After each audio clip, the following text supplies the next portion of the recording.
Kalau Yesus itu Tuhan, kapan Yesus membangun gereja dan apa ajaran Yesus itu? Dia mendirikan gereja yang adalah murid-muridnya. Gereja itu adalah muridnya. Terus di mana itu gerejanya? Kami ini adalah gerejanya itu. Orang-orang Kristen ini adalah gerejanya. Ya bukan, Pak. Kalau gereja itu semacam masjid. Hudzaifah bertanya, Agatha menjawab, kapan Yesus membangun gereja dan apa ajarannya? Mari kita simak debat seru mereka berikut ini. Muslim, saya mau bertanya nih. Kalau Yesus itu Tuhan, kapan Yesus membangun gereja dan apa ajaran Yesus itu? Disuruh menyembah gini. Matius 16 ayat 18, Yesus berkata, "Engkau Petrus, di atas batu karang ini kudirikan gerejaku." Jadi Yesus itu kapan mendirikan gereja? Dia mendirikan gereja yang adalah murid-muridnya. Gereja itu adalah muridnya. Terus di mana itu gerejanya? Kami ini adalah gerejanya itu.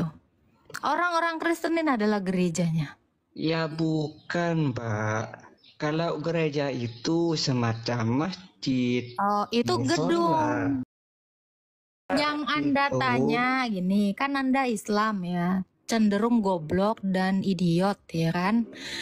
Kan Anda menanyakan gereja, Anda tidak menanyakan gedung gereja. Gereja itu adalah kami. Kalau Anda mau bilang itu seperti masjid ini, itu enggak, bukan. Untuk apa Yesus mendirikan bangunan? Memangnya Tuhan Yesus tukang bangunan? Kan Anda bertanya nih, gereja itu apa? Kami. Orang-orang yang dipanggil keluar dari kegelapan menuju terang, itulah gereja. Kami ini semua adalah anak-anak terang. Karena Yesus itu Allah yang adalah terang. Ajarannya apa? Seperti yang di Alkitab kami. Itu semua ajarannya Tuhan Yesus. Dari perjanjian lama sampai perjanjian baru itu adalah ajaran Yesus. Semuanya ada di situ, Pak. Masa Tuhan kok membangun bangunan? Tuhan saya itu bukan tukang bangunan. Jadi nggak perlu mendirikan bentuk bangunan yang ada temboknya. Itu nggak perlu. Justru Tuhan Yesus itu apa? Menghancurkan bait Allah itu dan menggantinya dengan tubuh kami. Gitu. Pernyataan pertama yang dilontarkan oleh saudara Muslim bernama Hudzaifah kepada Agatha adalah kalau Yesus itu Tuhan. Dari fakta Alkitab, Yesus itu adalah benar-benar Tuhan. Bukan karena diangkat atau dilantik oleh manusia. Tetapi memang sejak kekal Yesus itu Tuhan.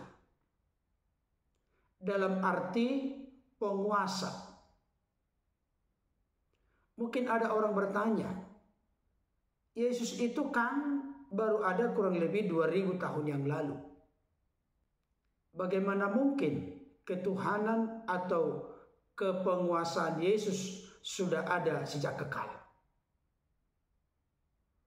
Bapak Ibu Saudara yang dikasihi oleh Tuhan, sebelum Yesus ada dalam keadaannya sebagai manusia, Yesus itu sudah ada sejak kekal bersama dengan Allah yang disapa dengan Bapa dan Roh Kudusnya.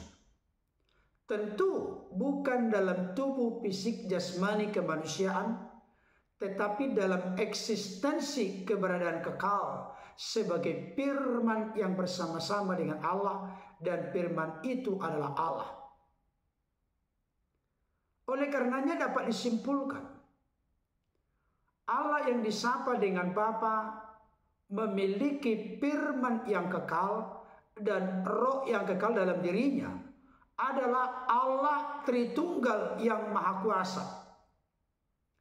Tetapi oleh karena kasih dan kehendak Bapa, akhirnya berkenan mengutus firman-Nya ke tengah-tengah dunia, turun dari sorga, keluar dan datang dari Allah, mengambil rupa seorang hamba dan menjadi sama dengan manusia. Dengan kata lain, firman itu yang diutus oleh Bapa mengenakan tubuh kemanusiaan, dan kemanusiaannya itulah diberi nama Yesus. Yesus dalam kemanusiaannya itu diberi segala kuasa, ketuhanan, Lord, Kurios, atas sorga dan bumi. Kenapa Allah Tritunggal berkenan memberikan kekuasaan atau ketuhanan itu kepada Yesus? Kita tahu bersama Allah itu roh adanya. Jadi Allah ingin menyatakan dirinya, kehendaknya, kuasanya melalui diutusnya firman ke tengah-tengah dunia mengenakan tubuh kemanusiaan. Dan Yesus dalam keadaan sebagai manusia diberi segala kuasa atas sorga dan bumi. Kalau ada orang bertanya, di mana di dalam Alkitab secara jelas Yesus berkata, "Aku ini Tuhan." Yohanes 13 ayat 13. "Kamu menyebut aku guru dan Tuhan. Katamu itu tepat, sebab memang akulah guru dan Tuhan." Itu pernyataan atau perkataan Yesus secara eksplisit, di mana murid-murid mengakui Yesus itu Tuhan, dan Yesus sendiri membenarkan pengakuan dari murid-muridnya. Ada orang yang mengatakan sebenarnya terjemahannya bukan Tuhan tetapi Tuhan.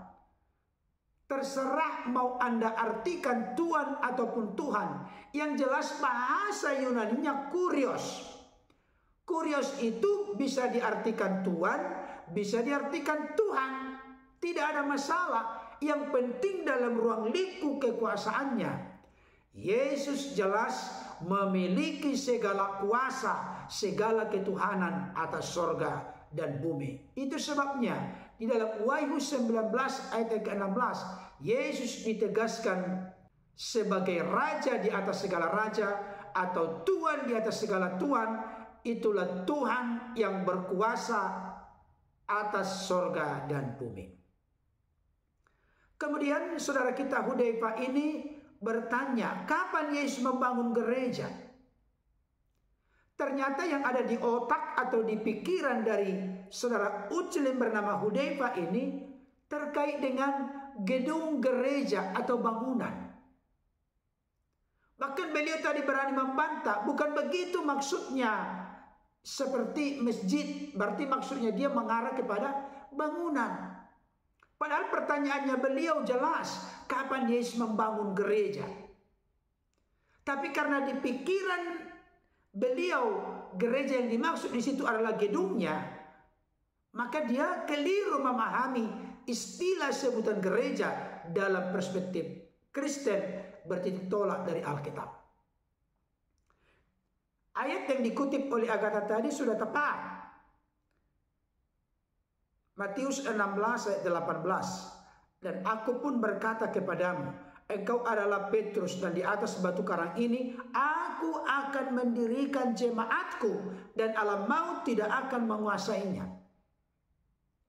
Jadi ketika ditegaskan di sini, aku akan mendirikan jemaatku atau gerejaku, dan alam maut tidak akan menguasainya, ini tidak pernah diartikan dan dipahami serta dipercaya orang-orang Kristen merujuk kepada fisik bangunan atau gedung, tapi merujuk kepada murid-murid Kristus, gereja Tuhan, orang-orang percaya kepada Yesus sebagai Tuhan dan Juru Selamat. Itu sebabnya ada lagu anak sekolah minggu, Gereja bukanlah gedungnya dan bukan pula menaranya. Bukalah pintunya, lihat di dalamnya, gereja adalah orangnya. Jadi pengertian gereja dalam bahasa Yunani, eklesia, artinya orang-orang yang dipanggil keluar dari kegelapan, masuk ke dalam terangnya yang ajaib. Jadi gereja itu, eklesia, tidak pernah diartikan sebagai gedung atau bangunan gereja, tetapi orang-orang yang telah terbuka percaya menerima Yesus sebagai Tuhan dan Juru Selamat. Tentu ajaran Yesus itu melingkupi perjanjian lama dan perjanjian baru seperti yang telah ditegaskan oleh Agatha tadi. Mungkin ada orang berpikir, Yesus itu kan baru ada di zaman perjanjian baru. Bagaimana mungkin Yesus punya ajaran di perjanjian lama? Keliru dan salah lagi.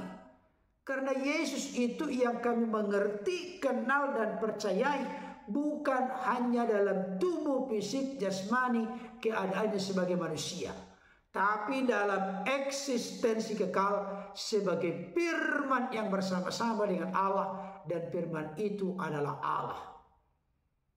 Kalau firman itu adalah Allah, berarti seluruh tulisan para nabi di perjanjian lama, termasuk para rasul di perjanjian baru, semuanya itu satu kesatuan yang tidak terpisahkan, adalah sabda dan ajaran Yesus. Tetapi intisari dari ajaran Yesus adalah Matius 7 ayat 12. Segala sesuatu yang kamu kehendaki supaya orang perbuat kepadamu, perbuatlah demikian juga kepada mereka. Itulah isi seluruh hukum Taurat dan kitab para nabi. Segala sesuatu yang kita kehendaki supaya orang perbuat kepada kita, baiklah kita terlebih dahulu berbuat demikian kepada mereka. Ini intinya adalah kasih. Kasih itu mencari, kasih itu berprakarsa, kasih itu berinisiatif dari dirinya. Itulah kasih Allah. Itu sebabnya Yesus menyimpulkan ketika ada orang bertanya kepadanya di dalam Matius pasal yang ke-22 ayat 36, Guru, hukum manakah yang terutama dalam hukum Taurat? Maka Yesus pun menjawabnya di dalam Matius 22 ayat 37 sampai 40. Jawab Yesus kepadanya, kasihilah Tuhan Allahmu dengan segenap hatimu dan dengan segenap jiwamu dan dengan segenap akal budimu. Itulah hukum yang terutama dan yang pertama. Dan hukum yang kedua yang sama dengan itu ialah kasihilah sesamamu manusia seperti dirimu sendiri. Pada kedua hukum inilah tergantung seluruh hukum Taurat dan kitab para nabi. Jadi inti ajaran Yesus adalah kasih kepada Allah dan kasih kepada sesama. Siapa itu sesama?